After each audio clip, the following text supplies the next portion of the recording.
İkinci Dünya Savaşı'nın en karanlık günlerinde Müslüman bir prenses, cesaret ve fedakarlığın simgesi haline gelmişti. Noor Inayet Khan, Nazi işgali altındaki Fransa'da özgürlük için savaşan bir gizli ajandı. Bugünkü videomuzda yaşadığımız yüzyılın en kaotik döneminde cesaretiyle öne çıkan bir kadının inanılmaz hikayesini ele alacağız. Eğer tarihin gizli kahramanlarının hikayelerini keşfetmek istiyorsanız doğru yerdesiniz. Kanalımıza abone olmayı ve bildirim zilini açmayı unutmayın. Böylece yeni videolarımızdan anında haberdar olabilirsiniz. Ayrıca videomuzu beğenerek ve yorum yaparak desteğinizi gösterebilirsiniz. Hadi gelin Noor Inayet Khan'ın olağanüstü fakat bir o kadar da kısa yaşamına birlikte bakalım. Noor Inayet Khan'ın henüz 30 yaşındayken Münih'teki Dachau toplama kampında biten hikayesi sıra dışı kahramanlıklarla dolu. Birinci Dünya Savaşı'nın başladığı 1914 yılında Moskova'da dünyaya gelen Inayet son nefesini verdiğinde Fransız Direniş Hareketi ile birlikte savaşan bir İngiliz gizli ajanıydı. Nazi subayları tarafından idam edilmeden önceki son sözü ise liberte, yani özgürlüktü. 17. yüzyılın Hint hükümdarı Tipu Sultan'ın soyundan gelen Noor Inayet Khan'ın hikayesi, İkinci Dünya Savaşı'nın en ilgi çekici ve bir o kadar da trajik hikayelerinden biri. Babası Sufi bir vaiz olan Hazrat Inayet Khan, annesi ise Amerikalı Ora Ray Baker'dı ve Inayet sevgi dolu bir evde Sufi öğretilerine bağlı olarak yetiştirilmişti. Onun hayatında savaşa ya da düşmanlıklara yer yoktu. Ama dünya ne yazık ki Inayet'in öğrendiği gibi bir yer olmaktan çoktan uzaklaşmıştı. Birinci Dünya Savaşı'nda başlayan yaşamı iki savaş arasında demlenecek ve ikincisinde son bulacaktı. Inayet henüz bebekken İngiltere'ye taşındılar. Aile burada genişledi. Inayet'in 3 kardeşi daha oldu. 6 yaşındayken de Fransa'ya geçtiler. Paris yakınlarında büyük bir evde yaşıyorlardı. Ev hiç boş kalmaz, ziyaretçiler dolup taşar, sohbetler ve büyük sofralar eksik olmazdı. Bu renkli atmosferde harika bir çocukluk geçirdi. 1927 yılına geldiklerinde ilk trajedilerini yaşadılar.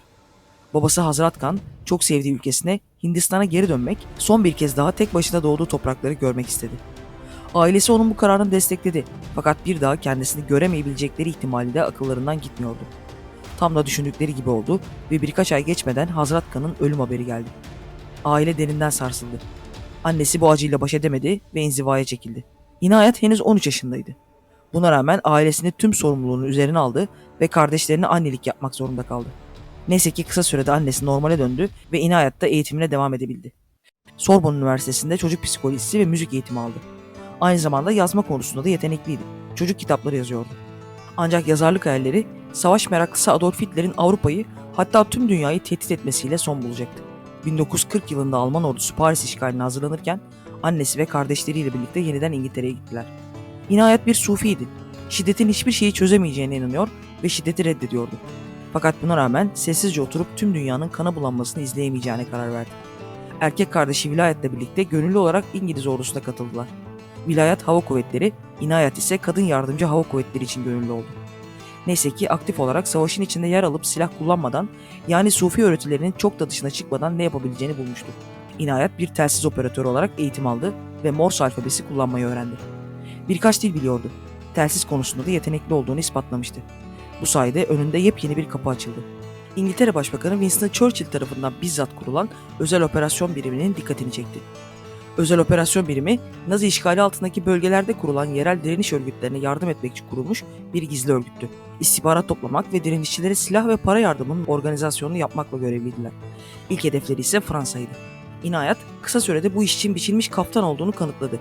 Tüm çocukluğu Fransa'da geçmişti. Bölgeyi çok iyi biliyor, ana dili gibi Fransızca konuşuyordu. Telsiz operatörlüğünü de çok iyi bir şekilde öğrenmişti. Kısa bir eğitimin ardından gizli görevle gönüllü Kızılaç hemşiresi kimliği altında Fransa'ya gönderildi. Çok tehlikeli bir görevdi ama Inayet bir an bile tereddüt etmedi.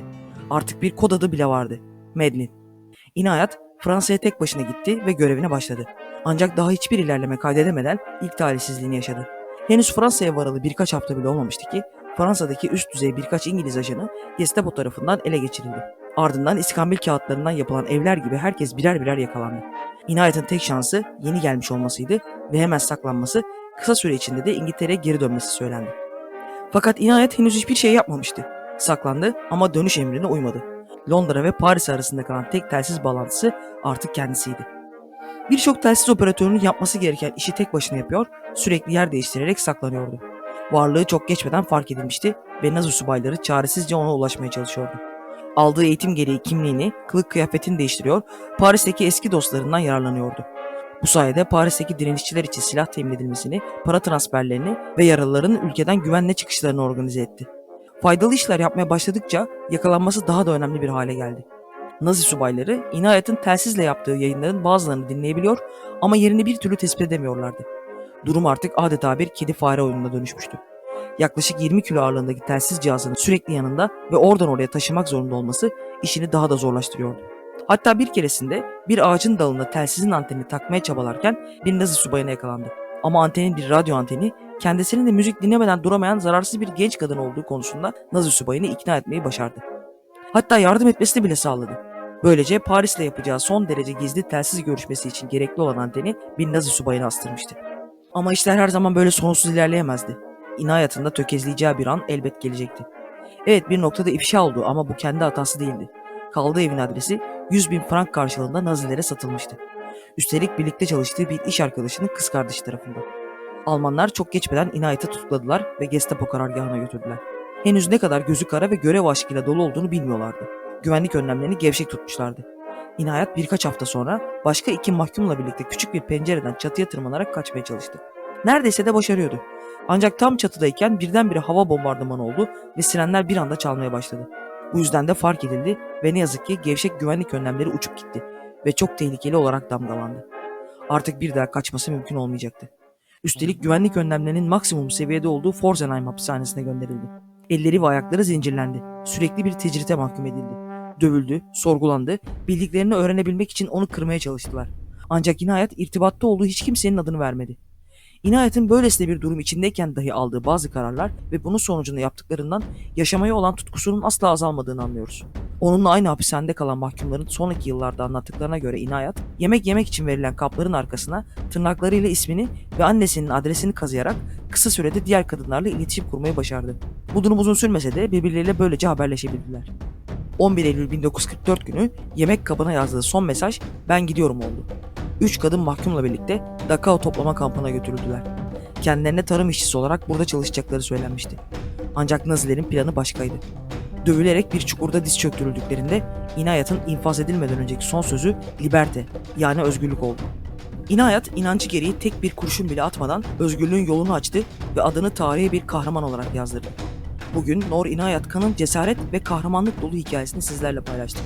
Onun haklı mücadelesi bir kenara, gelecek güzel günleri olan inancı ve yaşama sıkı sıkıya bağlanması, aradan geçen yıllara, yaşanan ve yaşanmakta olan onca savaşa rağmen öyle ilham verici ki. Eğer videoyu beğendiyseniz beğen butonuna basarak bize destek olabilirsiniz. Yorumlarda paylaşacağınız görüşleriniz ise bizi mutlu edecek. Tarihin karanlık köşelerini keşfetmeye devam etmek için kanalımıza abone olmayı ve bildirim zilini açmayı unutmayın. Bir sonraki videoda görüşmek üzere. Hoşçakalın.